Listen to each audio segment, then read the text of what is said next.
아침 뉴스의 맥을 짚어드리는 시간 뉴스연구소, 오늘도 두 분의 연구위원 함께합니다. CBS 김광일 기자 그리고 경향신문 박순봉 기자, 어서 오십시오. 안녕하세요. 예, 사실 제일 궁금한 건 올림픽 뉴스긴 한데 그거 잠시 후에 파리 현지 연결하기로 하고 정치 뉴스부터 볼까요? 한동훈호 인적 쇄신. 예, 국민의힘이 신임 사무총장을 임명했습니다. 네, 보통 사무총장은 당 조직이랑 이제 돈을 관리하기 때문에 뭐 당내 주류면서도 당 대표가 가장 믿을 만한 사람, 뭐 핵심 측근을 안 찌잖아요. 예. 그래서 한동훈호의 사무총장은 누가 될까? 사실 뭐 선거 전부터 대단히 관심이 많았었는데 어제 발표가 나왔습니다. 재선의 서범수 의원. 서병수 의원 아니고 네. 서범수 의원. 서병수 의원의 동생입니다. 네. 뭐 찐한으로 그동안 분류되지 않았었기 때문에 의아하다는 반응까지 좀 나왔었어요. 서범수 의원 말씀드렸다시피 좀 비교적 개파색이었고 관계가 두루 원만한 스타일입니다. 다 좀 많이 친해요. 인싸예요. 아, 그래요. 네, 20대 국회에서는 이준석 대표 비서실장을 맡았을 정도로 뭐 두루 원만한데, 그러나 한동훈 대표와는 접점이 딱히 보이지 않았었고 실제로도 없었다고 합니다. 그러니까 지난 총선 때 한동훈 그 당시 비대위원장이 서범수 의원 지역구에 지원 유세를 한 번도 가지 않았을 정도. 그래요? 네. 그런데 어떻게 사무총장으로 지명하게 됐을까요? 그런데 이제 물밑에서 이렇게 접점은 있었나 봐요. 이번에 그 전당대회 기간에. 그러니까 처음 이제 모습을 드러냈었던 거는 전당대회 당일날 저녁에 그 삼회집 영등포의 보쌈집에서 그 회식이 있었잖아요. 네. 그게 나중에 더 팩트 사진 단독 기사로 나오기도 했었는데, 그때 뭐 송석준, 배현진, 장동혁 등등 이제 친한계 의원들이 회식 자리에 있었는데, 그때 바로 옆에 서범수 의원도 사진에 잡혔었어요. 그러다 보니까 그때 서범수 의원이 캠프에서 뛰었었나라고 이제 다들 좀 의아해했었는데, 제가 그 현장에 그 보쌈집 회식장에 같이 있었던 다른 의원한테 물어보니까 원래부터 전당대회 기간에 좀 일정 정도 역할을 했었다고 하긴 하더라고요. 한동훈 대표가 이번에 지명을 하면서 서범수 의원을 두고 변화에 유연하면서도 어려운 일에 앞장설 수 있는 분입니다. 라고 이렇게 소개를 했었고, 제가 봤을 때 한동훈 대표의 지금까지 인사의 컨셉은 개파색보다는 좀 실무형 위주로 하는 것 아닌가.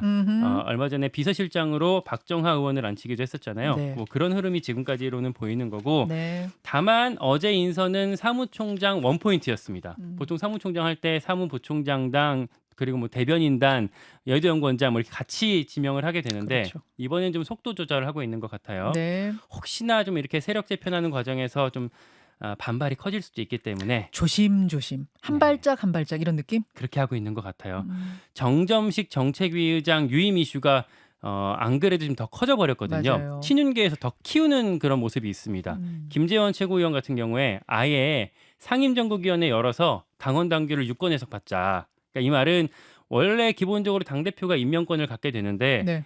그 이제 통례인데 일종의 좀 그거에 대해서 견제성 발언으로 보이는 거죠. 당원 당규 유권 해석을 받아서 한동훈 대표가 임명권 갖는지 아닌지 이거 다시 가늠해 보자. 따져보자. 와, 라고까지 거기까지 나왔어요. 벌써 이렇게 얘기가? 시작이 됐어요. 허허. 게다가 친윤계인 장해찬 전 최고위원 같은 경우에는 이 문제 갖고 정점식 의원 페이스북에다가 좀 악플이 많이 달렸거든요. 네.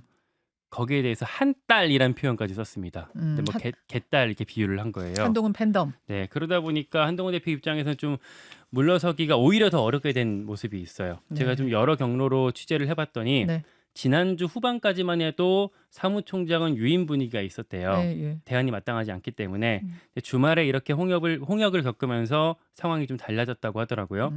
한 친한계 인사한테 물었더니 좀 격앙된 반응을 보이던데, 정점식이 전현이냐? 그게 무슨 말이에요? 그러니까 전현희 권익위원장 당시에 뭐 친윤계에서 뭐 알박기 아니냐 이렇게 비판을 했었잖아요. 왜 정권 바뀌었는데 안 물러나냐? 네, 그래놓고 이렇게 좀 똑같은 모습을 보이는 게 말이 어허허. 되느냐? 예, 거기까지 얘기가 나오고 있어요. 네, 그리고 뭐 의원들도 대체로는 좀 정점식 의원이 유임을 정말 하려고 했다면 차라리 일단 사표를 내고 재신임을 받는 게 더 자연스럽지 않았을까? 뭐 이런 얘기들을 좀 하고 있습니다. 자, 정점식 정치계 의장을 어찌하오리까? 이게 정말로 큰 과제가 된 상황. 박순봉 기자는 어디에 주목하세요? 저는 이제 친한계 쪽하고 친윤계 쪽 동시에 좀 물어봤거든요. 예. 근데 이제 상황 인식부터가 완전히 정반대였다. 이게 좀 주목이 되더라고요. 정반대요. 네. 지금 이제 김광일 기자가 좀 얘기를 해줬는데 그 서범수 사무총장을 왜 했느냐 이걸 친한계 쪽에 물어봤을 때 첫 번째 이유로 되는 게 친한계여서 한 게 아니고 음. 친윤계가 아닌 게 중요하다. 그러니까 음. 친윤계가 아닌 사람을 선택해야 된다 이런 얘기를 하고 반대로 친윤계 쪽에서는 친윤계 내지는 친윤 색채가 있는 사람을 해야 된다 이런 식으로 정반대로 보더라고요. 그러니까 근거가 뭐냐면 일단은 그 친한계 쪽에서는 이제 신뢰를 못 하겠다라는 거예요. 계속 이제 당을 흔들 거라고 하는 그런 생각들이 기본적으로 있는 거고, 그 다음에 오히려 정점식 정책위 의장 때문에 이렇게 할 수밖에 없었다라는 얘기를 그건 하더라고요. 또 무슨 얘기예요? 정점식 정책위 의장이 물러나지 않았을 때 초기의 반응이 한동훈계 쪽에서 나오는 얘기들은 왜 안 물러나지? 이런 반응이었다라는 예, 거예요. 예. 그러니까 물러나 줘야지 알아서 그래야지 한동훈 대표가 오히려 임명하기가 쉽다라는 거예요. 공간이 생기니까. 그렇죠. 오히려 정점식 정책위 의장을 다시 뭐 재지명해 줄 수도 있고 이런 상황인 네, 건데 네. 버티게 되면은 힘과 힘으로 맞붙는 그런 그림이 된다라는 거예요. 그럼 여기서 한동훈 대표가 밀릴 것이냐. 전반적으로 지금 이제 전당대회 끝나고 나서 나왔던 얘기들부터 쭉 들어보면은 한동훈 대표가 뭐 정확한 워딩을 막 전해드리긴 좀 그렇지만 밀리지 않겠다라는 취지로 많이 얘기를 했다라는 거예요. 그러니까 이런 기조에서 정점식 정책위 의장이 버티고 그 다음에 김재현 최고위원 나서고 뭐 장예찬 전 최고위원 나서고 이런 그림이 되면은 예. 한동훈 대표도 여기서는 물러설 수가 없는 거죠. 이제는 유임을 시키고 싶어도 시키지 못하는 환경으로 몰아가고 있다 뭐 그런 맞아요. 얘기예요? 오히려 그런 그림이 됐다라고 얘기들을 하고 있는 거고요. 네. 근데 이제 반대로 친윤계 쪽에선 이런 얘기를 하더라고요. 제가 좀 인상적이었던 거는 네.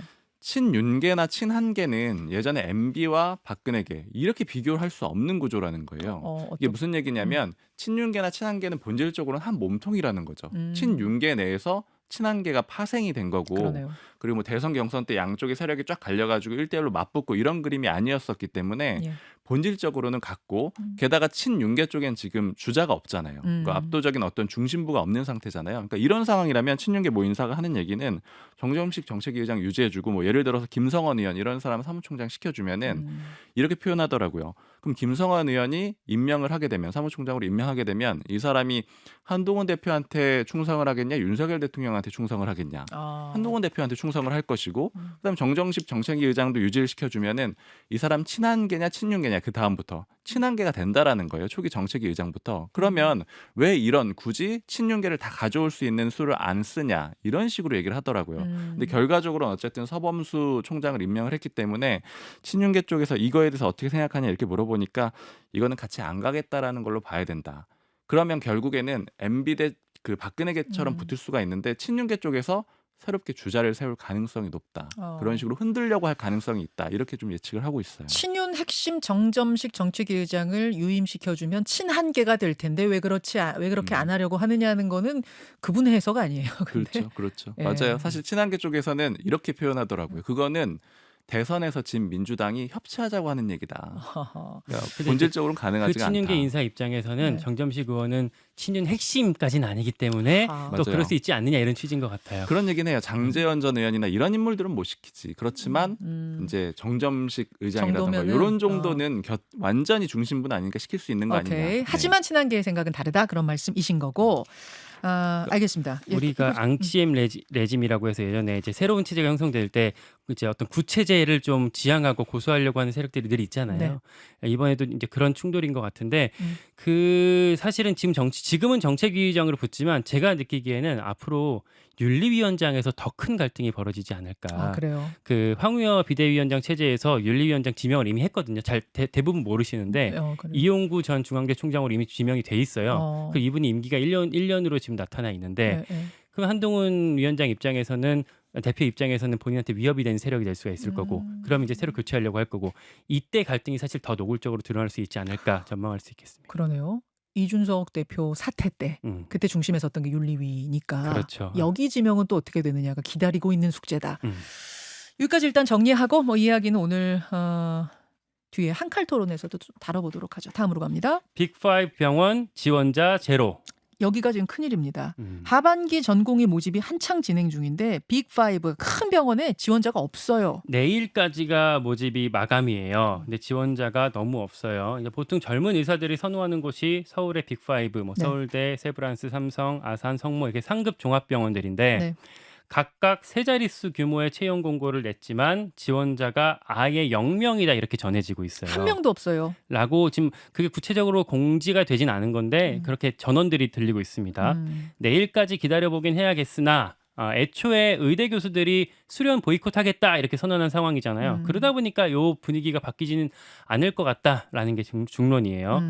정부가 이제 앞서 사표를 냈었던 전공의들한테 방침까지 바꿔서 하반기 수련에 지원하면 자격 취득에 문제가 없게 특례 조항까지 마련해 줬었잖아요. 그러면서 복귀를 설득했지만 별 효과가 없었다라는 게 드러난 거고 네. 오히려 전공의들은 아예 개원가로 눈을 돌리고 있습니다. 예, 예. 그러니까 의원급 의료기관들 이렇게 넘어가는 규모도 지금 워낙 크기 때문에 서울시 의사회 같은 경우에는 엊그제 사직 전공의 100명을 대상으로 실무 교육을 진행했었는데 이게 모집 이틀 만에 접수가 마감되기도 했었다고 합니다. 이쪽 그 개원가 쪽으로 눈을 돌리고 있는 상황까지 짚어봐야겠습니다. 참 큰일입니다. 지금 네. 이제 큰 병 걸리면 이거 어떻게 하나 다들 이 걱정을 해야 되는 상황이 됐는데 그러니까 이게 시스템 자체가 지금 다 흔들려 버려서 이렇게 된 거 아니에요? 그러니까 맞아요. 10년 정도 수련하면서 적은 월급이지만 흔히 말하는 개고생하면 그다음 보상이 있으니 참고 해가 지금까지 의료계가 유지되던 큰 병원이 유지되던 시스템인데 그게 완전히 흔들려 버린 거예요. 그러니까 정부 쪽의 입장을 좀 어제 고위 관계자한테 물어봤는데 그러니까 과도기라고 일단은 보고 있어요. 그러니까 이 전공의들이 돌아오지 않을 건 알고 있었는데 일단 이 전공의들은 어떤 방식으로든 진료 복귀는 할 거다. 그 진료 복귀라는 게 예를 들어서 아까 좀 얘기해줬던 뭐 이제 페이 닥터로 취업을 한다라거나 아니면 개업을 한다라거나 이런 식으로 일부는 흡수가 될 거기 때문에 완전히 진료에서 벗어나는 건 아니다 이렇게 보고 있고요. 근데 이제 문제는 뭐냐면은 시간인 것 같아요. 그러니까 이런 식으로 흡수가 되고 나중에는 결국 전국적으로는 정리가 될 거라고 정부에서 보고 있는데 중간 과정에 문제가 생기는데 뭐냐면 정부 쪽에서도 좀 걱정하는 게 바로 지금 의대생들이 이제 시험을 봐야지 그다음에 뭐 인턴도 하고 레지던트도 하고 하잖아요. 네. 그런데 어제 복지부가 집계한 걸 보니까 이번에 한 3,200명 정도가 원래 실기 시험을 봐야 돼요. 국시를 봐야 되는 그래야지 이제 의사가 되는 거죠. 근데 364명만 응시를 했거든요. 그러니까 퍼센트로 보면 11% 정도 되는데 11%. 10명 중에 1명 정도만 지원을 했다라고 볼 수가 있겠죠. 어. 그러면 원래대로 하더라도 정원상으로 보면 한 3,000명 정도의 의사가 매년 나와줘야 되는데 예, 예. 이게 당장 10분의 1 정도로 당장 줄어드는 그런 상황이 돼 있는 거고요. 이게 또 이럴 수밖에 없는 게 의대생들이 지금 거의 1년 가까이 휴업을 한 상태니까 맞아요. 갑자기 시험을 볼래도 볼 수도 없겠네요. 그리고 전공의들 안 돌아오고 있고요. 네. 이게 겹치게 되면은 결국에는 이제 병원들이 못 버티게 되는 그런 상황이 하나가 올 수가 있고요. 예, 예. 그다음에 또 하나 우려스러웠던 게 좀 주목이 됐던 게 어제 대한심장혈관 흉부외과 학회에서 이제 집계를 해가지고 냈는데 전국에서 수련받고 있는 그 흉부외과 이 외과 한정에서 전공의가 12명밖에 없다라는 거예요. 전국에 12명이요? 네. 그리고 원래도 정원이 적었더라고요. 원래도 107명밖에 안 됐는데 안 그래도 이제 필수 의료 쪽에 힘든 쪽이 잘 안 어려워가지고. 가고 있었잖아요. 네, 네. 이 107명 중에 대부분 다 이탈을 해가지고 12명만 지금 전공의로 일하는 의사가 남았다라는 건데 이 공백을 나중에 이제 새롭게 의대생들이 들어오고 하면은 정부에서는 채울 수 있다라고 보고 있지만 그 공백 기간이 한 5, 6년 이상 한 뭐 거의 10년 가까이 남아 있는 10년입니다. 상황이잖아요. 예, 예. 그러니까 이제 그 기간을 어떻게 채울 수 있느냐 이게 문제로 남아 있는 것 같아요. 그럼 이게 10년에 대한 대책이 없이 지금 이렇게 이 상황을 벌였다는 게 지금 이게 참 기막힌 일이고 이제 아프면 진짜 어떡하나? 흉부에 이상 생기면 어떡하나? 응급실 가야 되는 상황 생기면 어떡하나? 걱정이 좀 큽니다. 알겠습니다. 여기까지 좀 정리해보고요. 올림픽 얘기 가겠습니다. 지금 뭐 즐거운 곳은 거기밖에 없는 것 같아요. 파리 연결을 할 텐데요. 파리 현지에 나가 있는 CBS 박희원 기자 불러보죠. 박희원 기자 나와 계십니까? 네, 파리에 나와 있습니다. 예. 시차가 맞지 않아서 지금 기자들도 고생 많겠어요. 저희는 모두 한국 시간으로 일하고 있고요. 그렇죠. 시차 적응이 따로 없습니다. 예, 밤사이에 반가운 소식이 들려왔어요. 남자 양궁 단체전에서 3연패 대기록을 세웠네요. 네, 그렇습니다. 양궁팀 남녀 모두 단체전 금메달을 거머쥐었고요. 양궁 남자 대표팀은 오늘 3회 연속으로, 여자 대표팀은 10회 연속으로 올림픽 금메달을 목에 걸었습니다. 예. 김우진과 김재덕, 이우석으로 이루어진 남자 대표팀은 프랑스 파리 앵발리드에서 열린 양궁 남자 단체전 결승에서 홈팀인 프랑스를 세트스코어 5대1로 이기면서 우승을 차지했습니다. 네, 아니 그 남자 양궁팀이 가기 전에 그렇게 얘기했더라고요. 우리의 경쟁 상대는 우리밖에 없다. 근데 정말로 그걸 증명해내는 경기였던 것 같습니다. 밤사이에 가장 기분 좋은 소식이었고 그 외에도 어제부터 벌어진 경기들 종합 좀 해주시겠어요? 네, 한국 하계올림픽 역대 100번째 금메달이 나왔습니다. 예. 주인공은 만 16세 반효진 선수죠. 여자 공기소총 10m에서 금메달을 따내면서 우리나라 하계올림픽 역사상 최연소 금메달리스트가 됐습니다. 네. 근데 이 친구가 사격 3년 차밖에 안 됐대요. 천재 소리가 절로 나오는 케이스입니다. 반유진 선수는 시합 당일 오늘의 운세를 보는 버릇이 있다고 하는데 어제 운세가 정말 좋았다고 합니다. 사격 3년 차.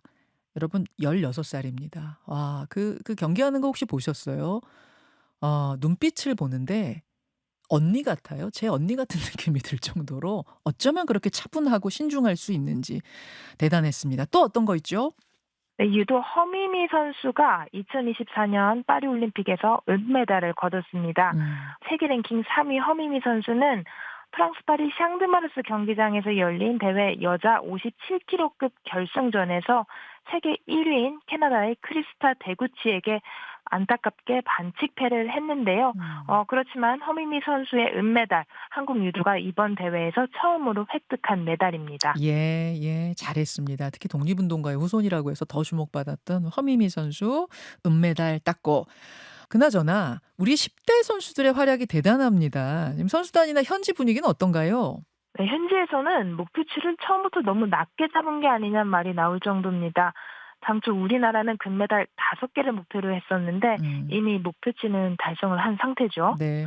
그 10대 선수들, 젠지 선수들의 활약도 대단합니다. 특히 오예진 선수의 나이가 어려서 경기 경험이 별로 없으니까 메달을 딸 거라는 기대가 그렇게 크지는 않았었는데 그야말로 쾌거입니다. 네.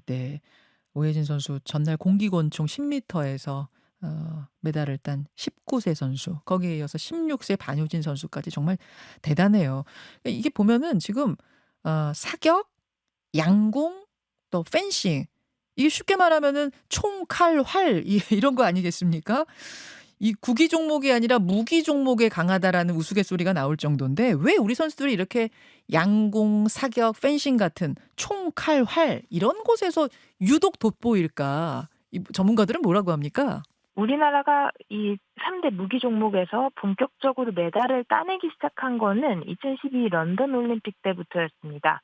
런던 올림픽 기억하실지 모르겠지만 이때 종합 성적이 5위였거든요. 네. 88 올림픽을 제외하면 역대 최고 성적이었는데 이때부터 도쿄, 리우, 지금까지도 계속해서 활약을 하고 있는 겁니다. 칼총 활 중에서는 아무래도 활, 양궁이 가장 많은 메달을 따왔겠죠. 네. 아까 저희가 금메달 100개를 지금은 넘게 딴 상태인데 이 100개 중에서 양궁이 28개를 차지하고 있을 정도입니다. 예. 비결이 뭐예요? 특히 여자 사람이 아니라 시스템이 통하게 한다. 양궁 국가대표 선발 과정을 간단히 말씀드리면요. 네. 양궁협회에서 매년 3차례 선발전을 치러 남녀 각각 8명씩 뽑고요. 이 8명이 다시 2번의 평가전을 치러서 각각 상위 3명을 솎아냅니다. 그러니까 양궁 국대가 되려면 5번 시험을 쳐야 하는 거죠. 예. 또 훈련 과정도 독특하기로 정평이 나 있습니다. 국제 대회를 앞두고서는 항상 야구장이나 축구장에서 총 적응 훈련을 하는 건 익히 알려진 사실이고요. 여기에 이번 파리 올림픽의 특이점이 하나 더 추가됐습니다. AI 슈팅 로봇과의 훈련이 바로 월드 레코드를 기록할 수 있었던 또 하나의 요인이 됐다는 평가입니다. AI 슈팅 로봇이 뭡니까? AI 슈팅 로봇은 바람의 방향과 세기를 파악해 선수들의 적중력과 평정심을 최대치로 끌어올려줬다는 그런 평가가 전문가들 사이에서 나오고 있습니다. 예. 그러니까 우리가 뭐 예로부터 고려시대, 조선시대부터 이 총, 칼, 활을 잘 다루던 민족 아니겠느냐, DNA에서부터 그런 게 있는 게 아니겠느냐라는 물론 이런 그렇죠. 분석도 있지만 그건 그거고 또 지금 말씀 들어보니까 정말 체계적으로 평가하고 훈련하고 이런 것들이 뒷받침됐다는 이야기인데요. 자, 그렇다면 오늘 주목할 경기 어떤 거 있을까요? 네, 어제 안타깝게 중국에 패했죠. 임종훈, 신유빈, 탁구 복식조가 오늘 동메달 사냥에 나섭니다. 그리고 배드민턴도 있습니다. 공희영, 김소영 여자 복식 조별 라운드 돌입합니다. 예. 신유빈, 임종훈조 뭐 아쉽게 지금 이제 동메달 결정전으로 가게 됐지만 그 패기만큼은 만약에 올라갔다면 네. 남북 결승이 펼쳐질 수도 맞아요. 있었을 텐데 참 아쉽게 된 부분입니다. 좀 아쉽긴 하지만 우리 젊은 선수들 실망하지 말고 개인전까지도 열심히 좀 뛰어봤으면 좋겠습니다. 박혜원 기자 오늘 고생 많으셨고요. 앞으로도 계속 소식 전해주십시오. 고맙습니다. 네, 고맙습니다. 남자 양궁 이우석 예, 파리 선수가 현지에 6발을 다 10점을 썼잖아요. 네. 저 어제 보고 깜짝 놀랐는데 나중에 보니까 나무 위키에 이우석이란 이름을 주몽이라고 바꿔 달았더라고요.